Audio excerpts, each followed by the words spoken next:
PM cares నిధులతో దేశవ్యాప్తంగా oxygen plants ఏర్పాటు చేస్తోంది కేంద్ర ప్రభుత్వం. ఇవాళ దేశవ్యాప్తంగా 35 ఆక్సిజన్ ప్లాంట్స్ ప్రారంభిస్తున్నారు ప్రధాని మోడీ. మన రాష్ట్రంలోని పెద్దపల్లి జిల్లా గోదావరిఖని ఏరియా హాస్పిటల్లో ప్లాంట్ ను వీడియో కాన్ఫరెన్స్ ద్వారా ప్రారంభిస్తున్నారు. ఇప్పుడు లైవ్ చూద్దాం. और हिंदुस्तान के हर जिले में पहुंचने का एक भगीरथ प्रयास है. आपदा की इस घड़ी में सरकार एवं सभी संस्थाओं ने मिलकर काम किया. भारत सरकार ने जल, थल, नभ हर संभव रास्ते से देश के कोने कोने में ऑक्सीजन पहुंचाई. पीएम केयर्स फंड से देश के सभी 736 जिलों के 1224 अस्पतालों में पीएसए ऑक्सीजन प्लांट्स इंस्टॉल करने का फैसला लिया गया. नदी, पहाड़, द्वीप हो या समंदर, इन पीएसए प्लांट्स को देश के दूर दराज और दुर्गम इलाकों तक पहुंचाना अपने आप में एक बहुत बड़ी चुनौती थी. इसे कम से कम समय में वहां न केवल पहुंचाया गया बल्कि रिकॉर्ड समय सीमा में सफलतापूर्वक स्थापित करके चालू भी किया गया. इस प्रणाली को सुचारू रूप से चलाने के लिए कैपेसिटी बिल्डिंग और ट्रेनिंग भी करवाई जा रही है. अब तक कुल 7,000 से भी ज्यादा लोगों को प्रशिक्षित किया जा चुका है. पीएसए ऑक्सीजन प्लांट से निकले फिल्टर्ड ऑक्सीजन की मात्रा, शुद्धता और गुणवत्ता की real time online monitoring IoT के माध्यम से की जाती है. इस तरह अब तक 1 lakh oxygen concentrator, 1,27,000 oxygen cylinders, 1,224 PSA oxygen plants, 4 lakh से अधिक बेड्स को ऑक्सीजन की निर्बाध सप्लाई से जोड़ा गया है. साल 2019 में जहां एलएमओ का रोजाना उत्पादन औसतन 900 मैट्रिक टन था, वहीं साल 2021 में यह बढ़कर 9,300 मैट्रिक टन हो गया है. इस तरह प्रधानमंत्री श्री नरेंद्र मोदी की अगुवाई में देश ने न केवल इस अभूतपूर्व आपदा का सामना किया बल्कि उनके आह्वान पर मेडिकल ऑक्सीजन के उत्पादन के मामले में भी आत्मनिर्भर हुआ. ये एक ऐसी असाधारण उपलब्धि है जिसे भारत सरकार, राज्य सरकार और जनता के सामूहिक प्रयासों से हासिल किया गया है. संकल्प से हो रही है सिद्धि, रहेगा भारत स्वस्थ तो आएगी समृद्धि. आत्मनिर्भर भारत के लिए हो रहे हैं अनगिनत प्रयास. सबका साथ, सबका विकास, सबका विश्वास, सबका प्रयास.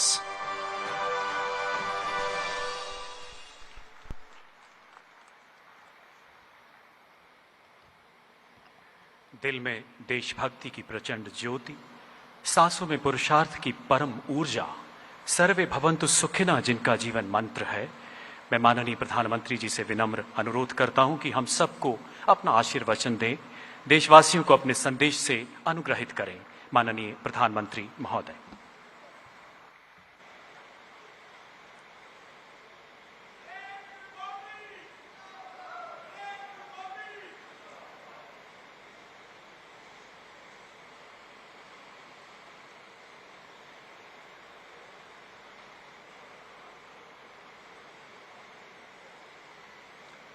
भारत माता की, भारत माता की. उत्तराखंड के राज्यपाल लेफ्टिनेंट जनरल सेवानिवृत्त गुरमीत सिंह जी,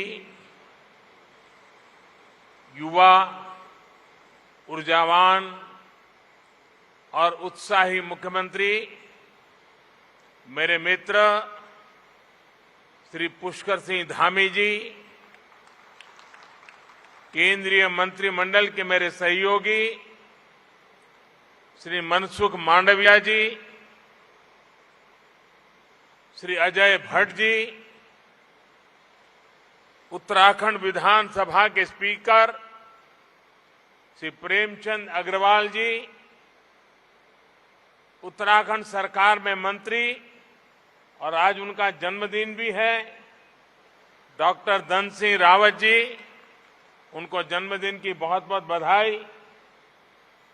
देश के अनेक स्थानों से जुड़े राज्यों के मुख्यमंत्रीगण, लेफ्टिनेंट गवर्नर्स, राज्यों के अन्य मंत्रीगण, सांसद और विधायकगण, और मेरे प्यारे भाइयों और बहनों, ये देवभूमि ऋषियों की तपोस्थली रही है। योग नगरी के रूप में ये विश्व के लोगों को आकर्षित करती रही है। मां गंगा के समीप हम सभी को उनका आशीर्वाद मिल रहा है। आज से नवरात्र का पावन पर्व भी शुरू हो रहा है। आज प्रथम दिन मां शैलपुत्री की पूजा होती है। मां शैलपुत्री हिमालय पुत्री है और आज के दिन मेरा यहां होना, यहां आकर इस मिट्टी को प्रणाम करना, हिमालय की इस पवित्र धरती को प्रणाम करना, इससे बड़ा जीवन में कौन सा धन्य भाव हो सकता है। और मैं आज जो उत्तराखंड आया हूं तो एक विशेष रूप से भी बधाई देना चाहता हूं, क्योंकि इस बार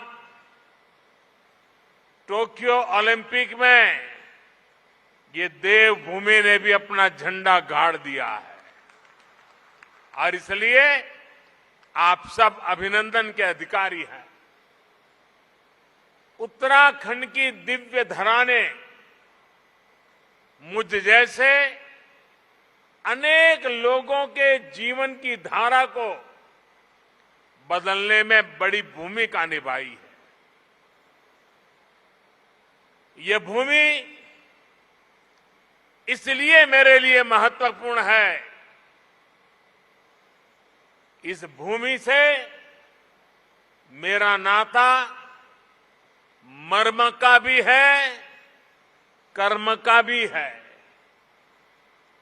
सत्व का भी है, तत्व का भी है।